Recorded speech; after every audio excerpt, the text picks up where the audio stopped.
छोटे शहरों में होटल खोलने पर ग्रांट देगी नीतीश सरकार, बिहार में पर्यटन को मिलेगा बढ़ावा। बिहार सरकार ने पर्यटन नीति 2023 में संशोधन करते हुए छोटे शहरों में होटल खोलने के लिए भी अनुदान देने का फैसला किया है। अब 5 करोड़ की लागत से 2 सितारा होटल बनाने पर भी पूंजीगत अनुदान मिलेगा। पटना, गया, राजगीर जैसे प्रमुख पर्यटन केंद्रों को छोड़कर जिला मुख्यालयों में भी निवेश सीमा कम की गई है।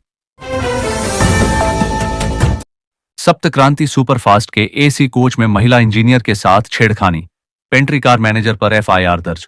सप्त क्रांति एक्सप्रेस में एक महिला अभियंता के साथ छेड़खानी के आरोप में पेंट्री कार मैनेजर संतोष शाह के खिलाफ नरकटियागंज रेल थाने में प्राथमिकी दर्ज की गई है। महिला ने आरोप लगाया कि हरिनगर स्टेशन के पास मैनेजर ने उनसे छेड़खानी की। पुलिस उसकी गिरफ्तारी के लिए छापेमारी कर रही है। छेड़खानी के पहले भी वह अवैध वसूली के आरोप में जेल जा चुका है। भूमि सर्वे के बीच लैंड म्यूटेशन को लेकर आई नई जानकारी, मंत्री ने दिए ये निर्देश। राजस्व एवं भूमि सुधार मंत्री संजय सरावगी ने दाखिल, खारिज और परिमार्जन प्लस से जुड़ी शिकायतों को जल्द दूर करने का निर्देश दिया है। उन्होंने कहा कि भूमिहीन लोगों को जमीन देना सरकार की प्राथमिकता है। अधिकारियों को जनता की सुविधा के लिए ऑनलाइन सेवाओं को प्रभावी बनाना चाहिए और जिलों में लंबित मामलों को तेजी से निपटाना चाहिए। पटना में बिछेगा सड़कों का जाल, कई जिलों से मिलेगी डायरेक्ट कनेक्टिविटी। प्रोजेक्ट्स की लिस्ट देखें। पटना में सड़कों का जाल बिछेगा, जिससे कई जिलों से सीधी कनेक्टिविटी मिलेगी। कोइलवर से मनेर तक नई सड़क बनेगी और दीघा से मनेर तक एलिवेटेड रोड का प्रस्ताव है। खगौल, दीघा और गोला रोड को भी 4 लेन किया जाएगा। इन परियोजनाओं से पटना शहर और आसपास के इलाकों में सुगम यातायात की सुविधा मिलेगी और व्यापार भी बढ़ेगा। सभी जिलों में जाएगा बिहार जागरण गौरव यात्रा रथ, मुख्यमंत्री नीतीश कुमार ने दिखाई झंडी। बिहार में दैनिक जागरण के 25 साल पूरे होने पर मुख्यमंत्री नीतीश कुमार ने बिहार जागरण गौरव यात्रा रथ को झंडी दिखाकर रवाना किया। यह रथ सभी 38 जिलों में जाएगा और जागरण के विकास में योगदान का स्मरण कराएगा। मुख्यमंत्री ने दैनिक जागरण के विभिन्न कार्यक्रमों से जुड़ी यादों का कोलाज और प्रकाशन की रजत जयंती ऐप पर प्रकाशित विशेष संग्रहों का भी विमोचन किया। जब बापू को देख कांप उठी थी अंग्रेजी हुकूमत, 108 साल पहले 10 अप्रैल को पड़ी थी चंपारण सत्याग्रह की नींव। चंपारण सत्याग्रह 10 अप्रैल 1917 को शुरू हुआ, जो भारतीय स्वतंत्रता संग्राम का महत्वपूर्ण मोड़ साबित हुआ। महात्मा गांधी ने नील की खेती के लिए मजबूर किसानों की समस्याओं को समझा और उनके अधिकारों के लिए लड़ाई लड़ी। अंग्रेजी हुकूमत के खिलाफ सत्याग्रह ने दिखाया कि अहिंसक तरीके से भी लड़ाई लड़ी जा सकती है। इस आंदोलन ने गांधी को महात्मा और राष्ट्रपिता की उपाधि दिलाई। पटना में सियासी बवाल, हिरासत में कन्हैया कुमार, पुलिस को करना पड़ा लाठीचार्ज। बिहार की राजधानी पटना में शुक्रवार को एनएसयूई के सीएम आवास घेराव के दौरान हंगामा हो गया। कांग्रेस कार्यकर्ताओं ने जमकर बवाल काटा। इसके बाद पुलिस को बल प्रयोग करना पड़ा। पुलिस ने लाठियां भांजने के साथ वाटर कैनन से भी पार्टी कार्यकर्ताओं को रोकने की कोशिश की। इसके अलावा पार्टी के नेता कन्हैया कुमार समेत अन्य बड़े नेताओं को हिरासत में लिया गया है। राजद विधायक रीतलाल यादव के 2 ठिकानों पर छापेमारी, घर पर AK सीरीज के हथियार होने की सूचना। पटना पुलिस ने शुक्रवार को राजद विधायक रीतलाल यादव के घर समेत 2 ठिकानों पर छापेमारी की। पुलिस को AK सीरीज के हथियार होने की सूचना मिली थी। सर्च ऑपरेशन देर शाम तक जारी रहा। इस कार्रवाई से विधायक के घर के आसपास चर्चाएं शुरू हो गई हैं। बता दें कि रीतलाल यादव लालू प्रसाद के भी करीबी माने जाते हैं। शिक्षा की गुणवत्ता बढ़ाने के लिए बड़ा फैसला, कक्षाओं में जाकर बच्चों से बात करेंगे इंस्पेक्शन ऑफिसर। सरकारी विद्यालयों में गुणवत्तापूर्ण शिक्षा सुनिश्चित करने के लिए निरीक्षण अधिकारी कक्षाओं में जाकर बच्चों से बातचीत करेंगे और उनकी समस्याओं का समाधान करेंगे। निरीक्षण के दौरान वे शिक्षकों से भी बात करेंगे और अध्ययन अध्यापन की स्थिति का जायजा लेंगे। निरीक्षण अधिकारी प्रत्येक कार्य दिवस पर कम से कम 3 विद्यालयों का निरीक्षण करेंगे और अपनी रिपोर्ट जिला शिक्षा पदाधिकारी को सौंपेंगे।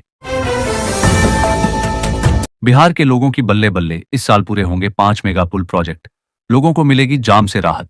बिहार में इस साल एक साथ 5 मेगा पुल प्रोजेक्ट परिचालन के लिए उपलब्ध हो जाएंगे। इसमें छपरा में बनने वाला डबल डेकर फ्लाईओवर का निर्माण, पटना स्थित मीठापुर फ्लाईओवर को वाया करबिगहिया होते हुए चिरैया टांडा पुल से जोड़ने की परियोजना भी शामिल है। भागलपुर के सुल्तानगंज के बीच गंगा नदी पर बनरो अगुवानी घाट पुल का निर्माण कार्य इस वर्ष पूरा कर लिया जाएगा। युवाओं की चिंता होती तो नीतीश कुमार पर बरसे सचिन पायलट, केंद्र पर भी साधा निशाना। सचिन पायलट ने नीतीश कुमार पर निशाना साधते हुए कहा कि अगर उन्हें बिहार के युवाओं की चिंता होती तो केंद्र से 20 लाख नौकरियों की मांग करते। उन्होंने कहा कि नीतीश कुमार ने 2024 के लोकसभा चुनावों के बाद केंद्र में मोदी सरकार के गठन के लिए बिना शर्त समर्थन दे दिया, लेकिन बिहार के युवाओं के लिए कुछ नहीं मांगा। पीएमसीएच में बन रहे सुपर स्पेशलिटी अस्पताल को लेकर बड़ा अपडेट, मई में शुरू हो सकता है इलाज। पीएमसीएच में बन रहा सुपर स्पेशलिटी अस्पताल अभी शुरू नहीं हो पाया है। 200 करोड़ की लागत से बन रहे इस अस्पताल में 200 बेड, अत्याधुनिक on operation theatre, emergency CT scan और एमआरआई की सुविधा होगी। 7 मंजिला भवन का निर्माण कार्य पूरा हो चुका है, लेकिन आंतरिक कार्य और चिकित्सा उपकरणों की स्थापना में देरी हो रही है। उम्मीद है कि 2 महीने में यह अस्पताल शुरू हो जाएगा। दक्षिण बिहार के लोगों के लिए खुशखबरी, जल्द खुलेगा एक और होम्योपैथिक कॉलेज अस्पताल। विश्व होम्योपैथिक दिवस पर बिहार में एक और होम्योपैथिक कॉलेज और अस्पताल खोला जाएगा। स्वास्थ्य मंत्री मंगल पांडेय ने इसकी घोषणा की है। राज्य सरकार आयुष चिकित्सा पद्धति को बढ़ावा देने के लिए कई कदम उठा रही है। इसी कड़ी में हर साल आयुर्वेदिक, यूनानी और होम्योपैथी दिवस मनाए जाएंगे। वहीं मुजफ्फरपुर में 121 करोड़ की लागत से बने 200 बेड के होम्योपैथिक अस्पताल का जल्द उद्घाटन किया जाएगा।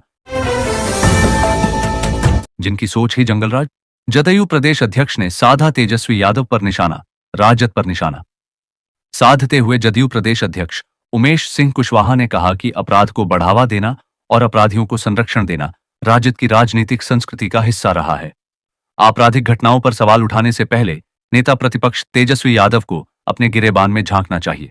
उन्होंने 1990 से 2005 तक के दौर को बिहार के इतिहास का काला अध्याय बताया। बिहार के शहरी गरीबों को भी मिलेगा पक्का मकान। पहले चरण में खर्च होंगे 4,148 करोड़ रुपए। प्रधानमंत्री शहरी आवास योजना के तहत बिहार में अब तक 4,33,000 से अधिक आवेदन प्राप्त हो चुके हैं। इनमें से 2 लाख से अधिक आवेदकों का सत्यापन हो चुका है। केंद्र सरकार ने पहले चरण के लिए 1,12,000 घरों के निर्माण को मंजूरी दे दी है। इस योजना के तहत कुल 4,148 करोड़ रुपए की राशि स्वीकृत की गई है। 12 या 13 अप्रैल कब है हनुमान जयंती? नोट कर लीजिए सही डेट और पूजा विधि। चैत्र पूर्णिमा और हनुमान जयंती का पावन पर्व 12 अप्रैल को हस्त नक्षत्र और जयद योग में मनाया जाएगा। इस दिन दक्षिणी संप्रदाय के लोग हनुमान जन्मोत्सव मनाएंगे। इस दिन श्री हरि विष्णु के साथ हनुमान जी का विधिवत पूजन किया जाएगा। हिंदू नववर्ष की प्रथम पूर्णिमा होने के कारण चैत्र पूर्णिमा को मधु पूर्णम के नाम से भी जाना जाएगा। सरकारी स्कूलों के शिक्षकों की सैलरी को लेकर बड़ा अपडेट, इस दिन खाते में आ सकता है बकाया वेतन। बिहार सरकार ने राज्य के सरकारी विद्यालयों के सभी कोटि के शिक्षकों को वेतन के साथ बकाये वेतन का भी भुगतान करने का निर्णय लिया है। इसके लिए शिक्षा विभाग ने जिला शिक्षा पदाधिकारियों को 1 सप्ताह का समय दिया है। इस आदेश से शिक्षकों में खुशी की लहर है, खासकर उन शिक्षकों को जिन्हें 3 महीने से वेतन नहीं मिल रहा था।